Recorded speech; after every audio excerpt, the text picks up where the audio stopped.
हरे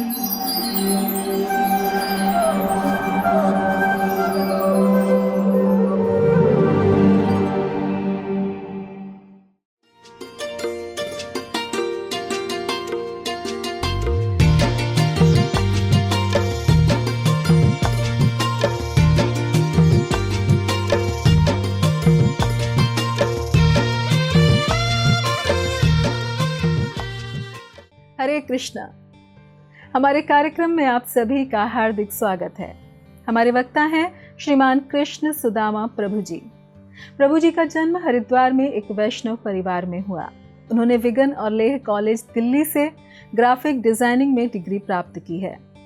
प्रभु जी ने इस्कॉन के संस्थापक आचार्य भक्तिवेदांत स्वामी श्रील प्रभुपाद के प्रिय शिष्य परम पूज्य सुभाग स्वामी महाराज से सन 2008 में दीक्षा प्राप्त की। वह दिल्ली में इस्कॉन के पूर्वी कैलाश मंदिर में रहते हुए 5 वर्षों तक युवकों के मध्य प्रचार कार्य किया। पश्चात 1 वर्ष के लिए प्रभु जी अखिल भारतीय पदयात्रा में शामिल हुए। तदंतर उन्होंने 7 वर्षों तक संकीर्तन करते हुए भ्रमण किया।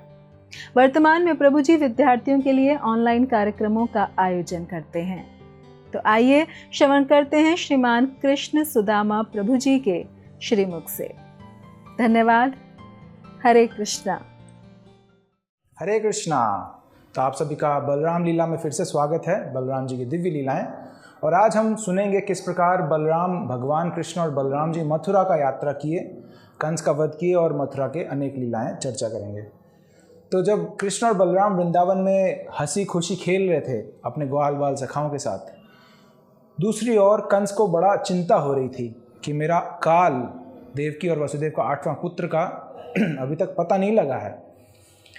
तो भगवान कृष्ण के कार्य को और जल्दी आगे बढ़ाने के लिए नारद मुनि ने कंस को ये राज बताया कि आप जिस काल को ढूंढ रहे हो, जिस बच्चे को ढूंढ रहे हो, वो देवकी और वसुदेव का 8वां पुत्र वृंदावन में नंद महाराज और यशोदा माँ के साथ छिपाया गया है।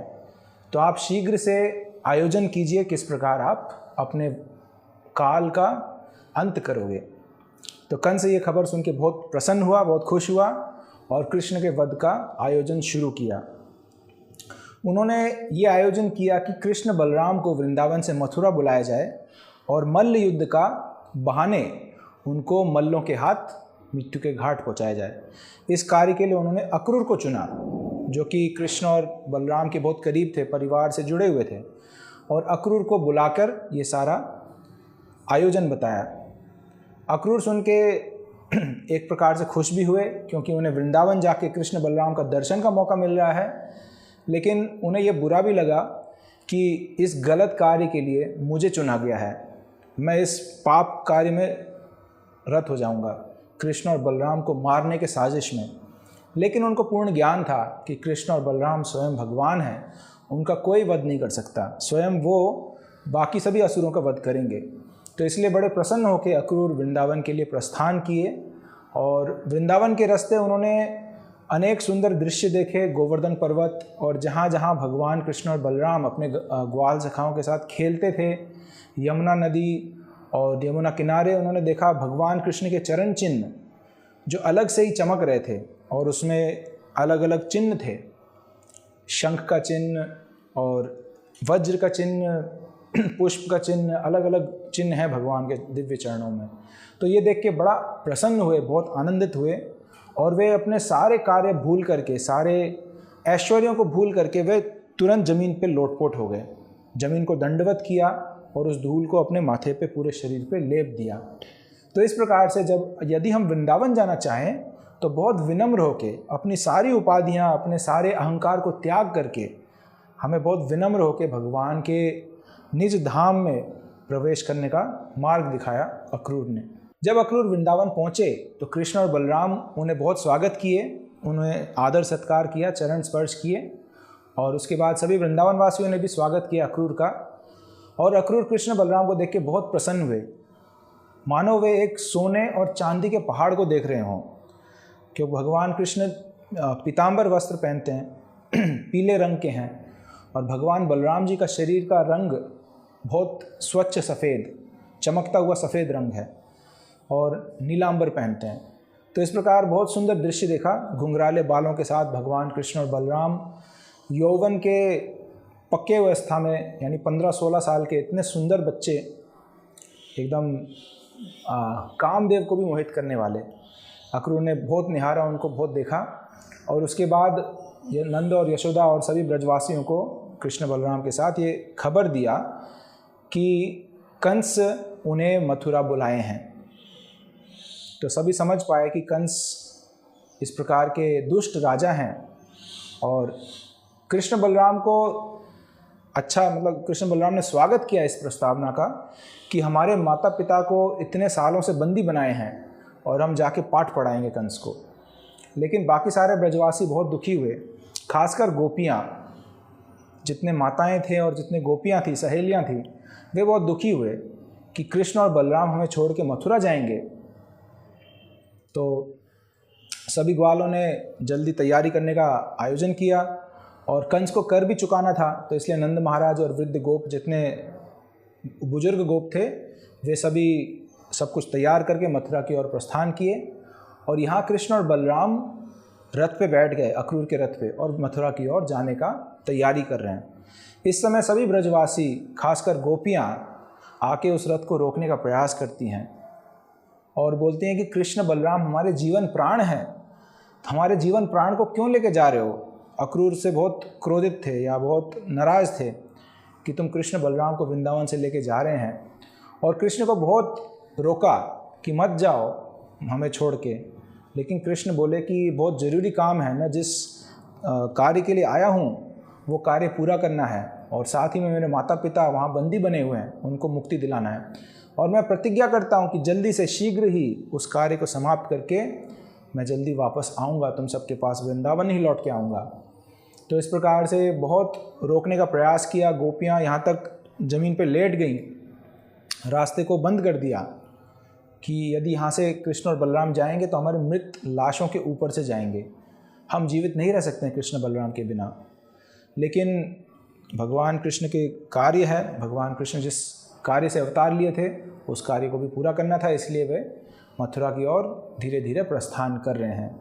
गोपियाँ खड़ी खड़ी जहाँ तक देख सकीं उस रथ को देखती रहीं, और जब रथ आंखों से ओझल हो गया तो उनके हृदय भी धड़कना बंद हो गया, मान लो वहीं समय रुक गया उनका। उसके बाद वे केवल विरह में ही समय काटती रहीं कि कब कृष्ण वापस आएंगे, हम अभी मर जाएं, लेकिन यदि कृष्ण वापस आएँ और हम यहाँ पे ना हों तो उनको दुख होगा। इसलिए गोपियाँ जिंदा रहीं और यही इंतज़ार करती रहीं कृष्ण कब वापस लौट के आएंगे। तो कृष्ण और बलराम जब मथुरा के रास्ते जा रहे थे तो अक्रूर को यमुना जी का दर्शन हुए। यमुना जी में स्नान करने का प्रस्तावना रखा, जो कृष्ण बलराम ने स्वीकार किया। पहले कृष्ण बलराम जाके पानी में स्नान किए, अक्रूर जी भी पीछे पीछे आए स्नान करने के लिए। और जब कृष्ण बलराम वापस रथ में बैठ गए तब अक्रूर जी यमुना जी में स्नान करने उतर आए। और जब यमुना जी में उतरे तो देखे कि यहाँ कृष्ण बलराम फिर से स्नान कर रहे हैं यमुना जी में। तो हैरान होकर वे जाके दोबारा रथ में देख के आए और उन्होंने देखा कि रथ में भी वही कृष्ण बलराम बैठे हुए हैं। तो दोनों जगह एक साथ कैसे हो सकते हैं।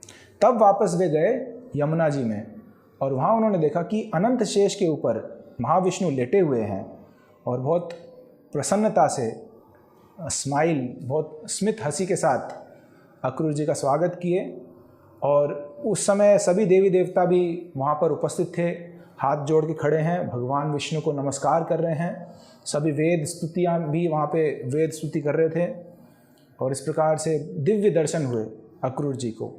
वे पूर्ण तरीके से समझ पाए कि कृष्ण और बलराम कोई साधारण बालक नहीं हैं, लेकिन स्वयं संकर्षण अनंत शेष बलराम जी हैं और भगवान विष्णु, महाविष्णु, भगवान कृष्ण से कोई अंतर नहीं, ये साक्षात भगवान ही हैं। तो इस दर्शन को पाके अक्रूर जी ने बहुत सारे वहाँ उपासना किए, बहुत सारे गुणगान किया भगवान का। और उसके बाद अपने स्नान खत्म करके वापस रथ पे आए और रथ पे आकर के बड़े उनका चेहरा खिला हुआ था, चकित थे। तो कृष्ण और बलराम ने पूछा, क्या हुआ अक्रूर जी, क्या देख लिया आपने? कुछ बहुत ही सुंदर दृश्य देखा आपने। तो अक्रूर बोले कि आप ही जाने आपकी महिमा, और आप बहुत कृपा करके हमें दर्शन दिए इस प्रकार का बहुत सुंदर, हम इसके लिए बहुत सौभाग्यशाली हैं। तो इस प्रकार से वापस लौटे और रथ को चलाते हुए शाम तक मथुरा के बाहर पहुंच गए। पीछे के रास्ते से, जंगल के रास्ते से सारे जितने ब्रजवासी थे वो सब पहले ही पहुंच गए और बाहर उन्होंने डेरा डाल दिया था रात को वहीं रहने के लिए, मथुरा के जस्ट बाहर। तो कृष्ण और बलराम वहाँ पहुँच के अक्रूर को बोले कि आपका धन्यवाद, आप हमें मथुरा लेके आए हैं, लेकिन हम मथुरा नगरी कल आएंगे, आज हम यहीं पे अपने परिवार के साथ विश्राम करेंगे। तो अक्रूर जी ने बोला कि आप कृपया हमारे घर भी आइए, अपने चरणों को रखिए हमारे घर में। भगवान कृष्ण बोले ज़रूर आएंगे, लेकिन पहले हम जिस कार्य से आए हैं उस कार्य को समाप्त करेंगे, उसके बाद हम आपके घर निश्चित आएंगे। तो अक्रूर जी वापस कंस को जवाब देते बाद वापस अपने घर पहुंच गए। कंस को बताया कि मैं कृष्ण बलराम को लेके आया हूं और वे मथुरा नगरी के जस्ट बाहर निवास कर रहे हैं। तो उस शाम को भगवान कृष्ण और बलराम मथुरा नगरी का निरीक्षण करने निकले और उन्होंने देखा कि यहाँ बहुत ही सुंदर नगरी बसाया है। सोने के द्वार हैं, चांदी के द्वार हैं स्वागत करने के लिए, और सब जगह सुंदर सुंदर वृक्ष हैं, केले का वृक्ष, जितने शुभ वृक्ष हैं वो सब लगाए हुए हैं। सभी के घर के बाहर पानी के घड़े हैं भरे हुए और साथ में अनाज के घड़े हैं और सभी शुभ चिन्ह दिखाई दे रहे थे मथुरा नगरी में। लेकिन कृष्ण और बलराम को देख के जितने निवासी थे मथुरा के वे सब चकित हो जाते थे। इतने सुंदर बालक, ये कामदेव से भी ज़्यादा सुंदर हैं। घुंघराले बालों के साथ, नीलांबर पीतांबर वस्त्रों के साथ घूम रहे हैं मथुरा के सड़कों पर। और जितने मथुरा की स्त्रियां थीं वे सब भी कृष्ण के दर्शन करने के लिए लालायित हुई। वे अपने सब काम भूल करके, सब काम छोड़ करके अपने छतों पे चढ़ गई और वहाँ से कृष्ण और बलराम को देख रही हैं। इतने सुंदर बालक हैं। और इस प्रकार भगवान कृष्ण और बलराम मथुरा का निरीक्षण करते हैं और उसके बाद वापस रात्रि मथुरा के बाहर ही निवास करते हैं। अगले दिन वे फिर से मथुरा में प्रवेश करते हैं और देखते हैं कि एक महान धनुर्यज्ञ, शिव जी के प्रसन्नता के लिए एक धनुर्यज्ञ किया जा रहा है। तो भगवान कृष्ण उस यज्ञशाला में आते हैं और उस धनुष के पास पहुंच जाते हैं। वहाँ के खड़े जो सैनिक हैं वो मना करते हैं कि इस धनुष से दूर हो जाओ, लेकिन कृष्ण उनकी बातों को अनसुनी करके उस धनुष को उठा के प्रत्यंचा चढ़ाते हैं और उसको खींच के तोड़ देते हैं। वो धनुष बहुत ज़ोर से आवाज़ करता है टूटने के बाद, और फिर सभी सैनिक कृष्ण बलराम को गिरफ्तार करने के लिए दौड़ पड़ते हैं। लेकिन कृष्ण और बलराम उस धनुष के एक एक हिस्से को उठा करके खूब घुमा घुमा के पीटते हैं उन सभी सैनिकों को और उनका वध कर देते हैं।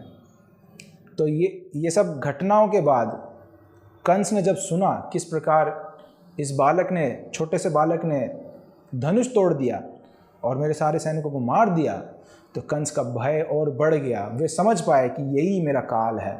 नारद मुनि ने भी यही बताया, यही व्यक्ति मेरा काल है और इसका खात्मा कैसे कर पाऊँ।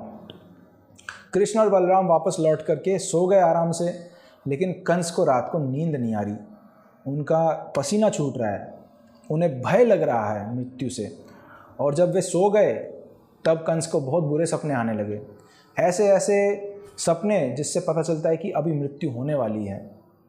इसके अगले सुबह फिर से कृष्ण और बलराम बहुत सुंदर वस्त्र पहन करके मथुरा नगरी में फिर प्रवेश करते हैं और इस बार कंस के रंगमंच, जहाँ पर मल्ल युद्ध होने वाला है, जहाँ कंस भी स्थित थे, वहाँ बैठे थे, वहाँ पे कृष्ण और बलराम गए और उस रंगमंच के जस्ट बाहर कंस ने एक मत्त हाथी, एक पागल हाथी को खड़ा किया था, विशाल हाथी। और कृष्ण और बलराम उस हाथी के माहुत, जो हाथी को चलाने वाले चालक थे, उनको बोले, ए हाथी को हटाओ यहाँ से, रास्ता छोड़ो, हम अंदर जाएंगे। तो माहुत ने मौका देखा कि कंस इनको मारने के लिए बुलाए हैं मथुरा, तो ये अच्छा मौका है। तो माहुत ने उस हाथी को उकसाया और वो हाथी दौड़ पड़ा कृष्ण को मारने के लिए। लेकिन कृष्ण फुर्तीले हैं तो तुरंत हाथी के रास्ते से बचते हुए हाथी के पैरों के नीचे जाके छिपते थे। हाथी तो केवल अपने सूंड तक देख पा रहा है, लेकिन कृष्ण उनके मोटे शरीर के पीछे जाके छिप जाते थे और इस तरीके से हाथी को भी परेशान कर दिया। एक समय तो हाथी के पूंछ को पकड़े और पीछे से खींच के 20-22 मीटर तक खींचा उस हाथी को, विशाल हाथी को। तब हाथी कृष्ण को मारने के लिए अपने दांतों से जमीन पे खुरेदने लगा, कृष्ण को मारने का प्रयास कर रहा है। लेकिन कृष्ण जमीन पे लेट गए और उस हाथी को गिरा दिए। हाथी के पैर के सामने लेट करके हाथी को गिरा दिया। उसके बाद कृष्ण ने हाथी का एक दांत तोड़ा और उस दांत से हाथी को जोर से मारा। हाथी वहीं पे मर गया, कुवल्या पीड़ वहीं मर गया। और बलराम जी ने भी दूसरा दांत तोड़ा हाथी का और उससे सभी सैनिकों को मारना शुरू किया। तो कृष्ण बलराम का इस प्रकार हाहाकार मचा दिया कंस की सेना में, कंस के सैनिकों में। और उसके बाद उन हाथी दांतों को अपने अपने कंधों पर रख करके कृष्ण और बलराम रंगमंच में प्रवेश कर लिए। तो कंस का कृष्ण के साथ सामना हुआ रंगमंच में सबसे पहले। और वहाँ पर कंस के सबसे विश्वसनीय 2 मल्ल थे जिनका नाम था चाणूर और मुष्टिक। तो चाणूर और मुष्टिक ने कृष्ण बलराम का स्वागत किया और बोले कि आइए मल्ल युद्ध हो जाए। तो कृष्ण ने बोला युद्ध तो करेंगे ज़रूर, लेकिन तुम ये सोचो कि तुम इतने मोटे मल्ल हो, बड़े बड़े, और हम इतने छोटे बालक हैं। मथुरा के दर्शक क्या सोचेंगे तुम लोगों के विषय में? ये तो अन्याय है, तुम्हारी ख्याति कम हो जाएगी। तो चाणूर ने जवाब दिया कि हम जानते हैं कि तुम साधारण बालक नहीं हो, तुमने बहुत सारे असुरों का वध किया, कंस के जितने मित्र तुम्हें मारने के लिए आए उन सबको तुम मार चुके हो, अभी उसका बदला उतारा जाएगा, बात मत करो, युद्ध करो हमसे। तो कृष्ण और बलराम अपने अपने कपड़े टाइट कर दिए और चाणूर मुष्टिक के साथ हाथापाई करने प्रारंभ किया। तो सभी मथुरा निवासी बड़े प्रसन्न हुए इस मल्ल युद्ध को देख करके। और शुरू में तो चाणूर मुष्टिक बालकों को गिरा रहे थे, लेकिन कुछ समय बाद कृष्ण और बलराम चाणूर मुष्टिक का सामना करने लगे, जवाब देने लगे। और काफ़ी समय बाद युद्ध करने के बाद कृष्ण ने चाणूर को वध किया और बलराम जी ने मुष्टिक का वध कर दिया। उसके बाद कृष्ण छलांग मार करके कंस के सिंहासन के पास जाके पहुँचे और कंस को बालों से पकड़ के रंगमंच के भीतर फेंक दिया। और फिर कृष्ण का सामना करने को तैयारी कर रहे थे कंस, लेकिन कृष्ण इतने शक्तिशाली थे कि कंस को मार गिरा दिया और छाती पर चढ़ के कंस के छाती में जोर से मुक्का मारा और उस मुक्के से कंस का प्राण छूट गया।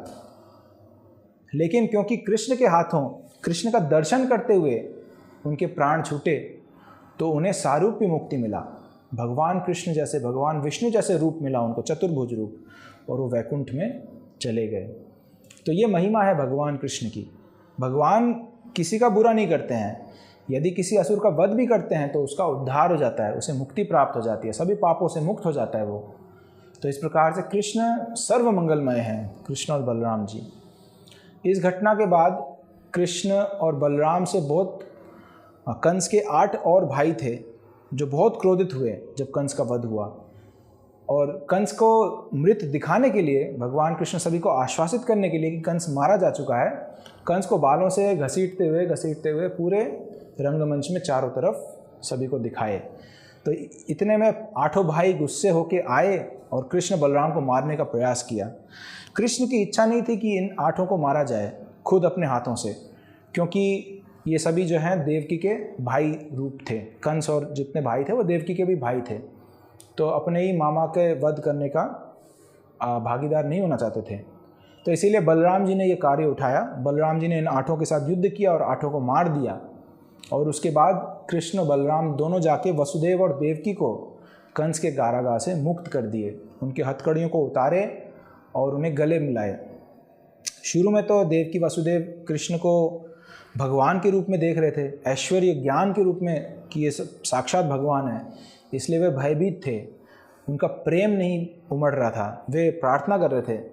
लेकिन कृष्ण बलराम ने योग माया से उनको ये ज्ञान भुला दिया और देवकी और वसुदेव फिर प्रेमवश आँखों में आंसू भर के कृष्ण बलराम को गले लगाए बहुत देर तक और रोते रहे कि तुम इतने अच्छे हो, तुमने हमें कंस के कारागार से मुक्त किया और हम इतने सालों से तुम दोनों को देख नहीं पाए, हालांकि तुम हमारे पुत्र हो, लेकिन विधाता किस प्रकार से ये रचना किए हैं कि हम तुमसे दूर रहे हैं।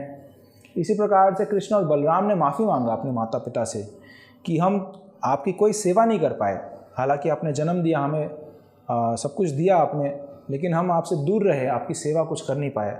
अभी हम आपके साथ रहेंगे, और आपकी सेवा करेंगे, हर प्रकार से आपको प्रसन्न करेंगे, खुश करेंगे। तो इस तरीके से वसुदेव को बड़ा प्रसन्नता हुआ, क्योंकि वसुदेव जब कृष्ण का जन्म हुआ था, प्राकट्य हुआ था, उस समय वसुदेव चाहते थे कि गाय दान दिया जाए ब्राह्मणों को, लेकिन उस समय कारागृह में बंदी थे। उस समय मन मन में ही उन्होंने बहुत सारे गाय दान दिए, लेकिन अभी अवसर था तो वसुदेव महाराज ने इस अवसर का लाभ उठा करके हजारों हजारों गाय ब्राह्मणों को दान दिया और इस प्रकार से खुशियाँ मनाए। इसके बाद कृष्ण और बलराम का यज्ञोपवीत संस्कार किया गया, उन्हें गुरुजी से दीक्षा मिला और उसके बाद सांदीपानी मुनि के आश्रम में शिक्षा के लिए भेजा गया। सांदीपानी मुनि का गुरुकुल उज्जैन नगरी में था, जो आज भी उज्जैन नगरी हम देखते हैं। तो वहाँ पर कृष्ण और बलराम गए और 64 दिनों तक 64 कलाएँ सीखे। हालांकि गुरुकुल में अधिक समय के लिए रहा जाता है, लेकिन कृष्ण और बलराम क्योंकि भगवान थे साक्षात, तो इसीलिए एक एक दिन में एक एक कला को पूर्णता हासिल किया। और गुरुकुल इसीलिए गए ताकि सभी को एक शिक्षा दे सकें कि चाहे आप राजा के बेटा क्यों ना हो, आपको फिर भी गुरु के आश्रम में जाके सीखना पड़ेगा, ज्ञान लेनी चाहिए। तो इस प्रकार वहाँ पे बचपन में सुदामा से मित्रता किया भगवान कृष्ण ने, और गुरु के लिए वे बहुत कठिनाई भी दिखाए किस प्रकार से गुरु की सेवा करनी चाहिए। और 64 कलाओं को सीखने के बाद वे अपने माता पिता की ओर पास वापस लौटने को तैयार हुए। गुरु के आश्रम से जाने से पहले गुरु जी को दक्षिणा देना चाहिए, तो इसलिए कृष्ण बलराम ने जिज्ञासा की कि क्या सेवा कर सकते हैं, आपको क्या दक्षिणा दे सकते हैं। तो सांदीपानी मुनि ने बोला, मैं देख रहा हूँ कि तुम साधारण बच्चे नहीं हो, तुम दिव्य हो, इसलिए तुमसे मैं कुछ दिव्य, कुछ असाधारण गुरु दक्षिणा मांगूंगा। मेरा एक पुत्र था जिसका समुद्र में देहांत हो गया, प्रभास क्षेत्र में, तो मैं चाहता हूँ कि तुम उस पुत्र को पुनर्जीवित करके वापस मेरे को लेके आओ। तो कृष्ण बलराम तुरंत प्रभास क्षेत्र की ओर गए और वहाँ पर समुद्र देव वरुण देव के पास गए। वरुण देव ने उनका स्वागत किया, सत्कार किया, उन्हें स्वागत करके फिर बोले, क्या सेवा कर सकते हैं आपकी। कृष्ण बलराम बोले कि हमें मालूम चला है कि यहाँ पर एक हमारे गुरुजी का पुत्र यहाँ डूबा था, तो आप कृपया लौटा दीजिए। तो वरुण देव ने बताया कि मेरे जानकारी में तो यहाँ कोई आपके गुरुजी के पुत्र को मैं देखा नहीं, लेकिन इस समुद्र में एक असुर रहता है जिसका नाम है पांचजन्य। हो सकता है उसने आपके गुरु के पुत्र को मार दिया हो, खा गया हो। तो कृष्ण बलराम उस पांचजन्य असुर के पास गए और उसके साथ युद्ध करके उसको मार दिया, और फिर उस बालक को ढूंढा, वे बालक वहाँ नहीं मिला। फिर इसके बाद वे यमराज के पास गए और यमराज जी ने भी बहुत स्वागत किया कृष्ण बलराम को, भगवान जानते हुए। यमराज जी महाजन हैं, भगवान को जानते हैं अच्छे से, भगवान द्वारा शक्तिप्रद हैं, वो त्रिकालज्ञ हैं एक प्रकार से, वे सभी के भविष्य, भूत और वर्तमान देख सकते हैं। तो वे भगवान के महान भक्त हैं, उन्होंने भगवान का स्वागत किया और भगवान ने बोला कि इस प्रकार से मेरे गुरुजी का पुत्र आपके पास आया है, मृत्यु को प्राप्त हुआ है, तो आप उसको लौटा दीजिए। यमराज जी ने हाथ जोड़ के उस पुत्र को लौटा दिया और कृष्ण बलराम वापस सांदीपानी मुनि के पास जाके उस पुत्र को लौटा दिए। सांदीपानी मुनि बहुत प्रसन्न हुए और उन पुत्रों को आशीर्वाद दिया, यानी कृष्ण और बलराम को आशीर्वाद दिया कि तुम्हारा ज्ञान सदैव नया रहेगा और तुम जो भी बोलोगे वे वेद के समान हो जाएगा। तो इसीलिए गुरु के आशीर्वाद से ये बहुत आवश्यक है।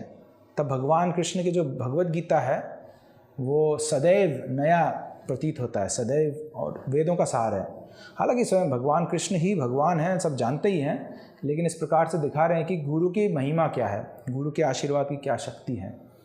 तो इसके बाद वे वापस लौट आए और अपने माता पिता देवकी और वसुदेव महाराज के पास लौट आए और मथुरा में रहने लगे। लेकिन कंस के वध के बाद कृष्ण के कई सारे दुश्मन बने। सबसे पहला दुश्मन था जरासंध, जिनकी 2 बहनें कंस से विवाहित थीं। वो 2 बहनें विधवा होकर वापस अपने भाई के घर, जरासंध के घर लौट गए, और इस बात से जरासंध बहुत क्रोधित हुआ और वे मथुरा पे आक्रमण करने की तैयारी किए कि कृष्ण बलराम अपने आप को समझते क्या हैं और मैं उन सभी यादवों का नाश कर दूंगा जिन्होंने मेरे 2 बहनों को जीवन उजाड़ दिया है। और 13 अक्षौहिणी सेना इकट्ठा करके मथुरा पे आक्रमण किया जरासंध ने। तो जब पहला आक्रमण किया तो कृष्ण और बलराम अपने धरती पर आने का मिशन को पूरा करने के लिए तैयारी किए। वास्तव में कृष्ण का मिशन यही है, परित्राणाय साधूनाम विनाशाय च दुष्कृताम धर्म संस्थापनार्थाय संभवामि युगे युगे। जब जब धर्म की हानि होती है और जब जब असुरों का वृद्धि होता है, तब तब असुरों को मारने के लिए और भक्तों को रक्षा करने के लिए, धर्म की पुनर्स्थापना करने के लिए भगवान आते हैं। तो जब सैन्य बल अधिक हो जाता है और सैन्य बल के दम पर अधर्म को बढ़ाया जाता है, तब तब भगवान अवतार लेते हैं और उस सैन्य बल का विनाश करते हैं, विध्वंस करते हैं। तो कृष्ण और बलराम दिव्य रथों का आह्वान किए और आसमान से दिव्य रथ नीचे उतरते हुए आए और कृष्ण बलराम उन दिव्य रथों पर सवार होकर के युद्ध प्रारंभ कर दिए। एक तरफ नारायणी सेना कृष्ण बलराम के साथ के नेतृत्व में और दूसरी तरफ जरासंध के साथ 13 अक्षौहिणी सेना, दोनों के बीच में घमासान युद्ध हुआ मथुरा के निकट। और बहुत घमासान युद्ध हुआ, बहुत। भगवान कृष्ण एक साथ एक एक तीर के साथ 1000 तीरों को छोड़ रहे हैं और घोड़े, हाथी, सैनिक ये सब कट के गिर रहे हैं। और बलराम जी अपने गदा से युद्ध कर रहे हैं और सभी के सिर तोड़ रहे हैं, सभी के पीठ तोड़ रहे हैं, हाथ पैर तोड़ रहे हैं। और इस प्रकार इतना भारी युद्ध हुआ, इतना गंभीर युद्ध हुआ कि खून की नदियां बहने लगी। लगभग 2-3 फीट गहरा खून की नदी बहने लगा जब 13 अक्षौहिणी सेना मारा गया। हाथियां, घोड़े और सैनिकों के हाथ पैर सिर कट के उस खून की नदी में बहने लगे। हाथ और पैर बह रहे हैं उस नदी में, मानो मछलियां बह रही हैं। और किसी का मस्तक गोल गोल घूम रहा है। सैनिकों के मुकुट उस खून की नदी में बह रहे हैं। और घोड़े मान लो छोटे छोटे टापू हैं, घोड़ी और हाथी जो है छोटे छोटे टापू लग रहे हैं उस युद्ध भूमि में। तो बहुत भयंकर युद्ध हुआ, बहुत खून बहा और इसके अंत में जरासंध को बंदी बनाया गया, उनकी पूरी सेना को मार गिराया गया और कृष्ण बलराम के सामने जरासंध को प्रस्तुत किया गया। तब कृष्ण और बलराम जरासंध का अपमान करके उसको खोले और बोले, जाओ, तुम्हें हम जीवन दान देते हैं, बख्श देते हैं तुमको। तो एक क्षत्रिय के लिए ये सबसे कठोर अपराध या फिर सबसे कठोर चोट है। मृत्यु से ज़्यादा उनको अपमान चोट पहुंचाती है। तो कृष्ण बलराम इस प्रकार से जरासंध को अपमानित किए और उसको वापस मगध राज्य में वो जाके हिम्मत हार गया और दुखी हो गया। तो जितने उसके मित्र थे वे सभी उस जरासंध के उत्साह को बढ़ाए। बोले, मित्र, युद्ध में कभी जीत तो कभी हार होती है, इससे हतोत्साहित होने की ज़रूरत नहीं है। तुम फिर से सेना इकट्ठा करो और फिर से कृष्ण बलराम पे, मथुरा पे आक्रमण बोलो। तो सभी के उत्साहवर्धन से जरासंध फिर से 13 अक्षौहिणी सेना इकट्ठा किया, फिर से मथुरा नगरी पे आक्रमण किया। फिर से उसकी सारी 13 के 13 अक्षौहिणी सेना विध्वंस हुई और जरासंध को बंदी बना के कृष्ण बलराम के सामने लाया गया। फिर से उसको अपमानित करके मुक्त कर दिया गया।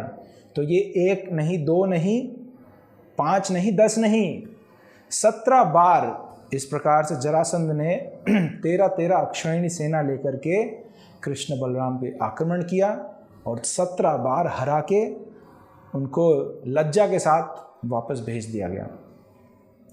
तो 18वां बार यानी अगले बार जरासंध अभी भी हार नहीं माने, तो इस बार वे 13 अक्षौहिणी की जगह 23 अक्षौहिणी सेना इकट्ठा करके मथुरा नगरी पे आक्रमण करने का आयोजन किए। इसके बाद क्या होता है अब अगले एपिसोड में देखना। हरे कृष्णा। ऐसे ही और भक्तिमय कार्यक्रमों के लिए देखिए हरे कृष्णा टेलीविजन और इसे प्राप्त करने के लिए आप अपने केबल अथवा DTH ऑपरेटर से संपर्क करें तथा और अधिक जानकारी के लिए आज ही डायल करें 7666 839 839।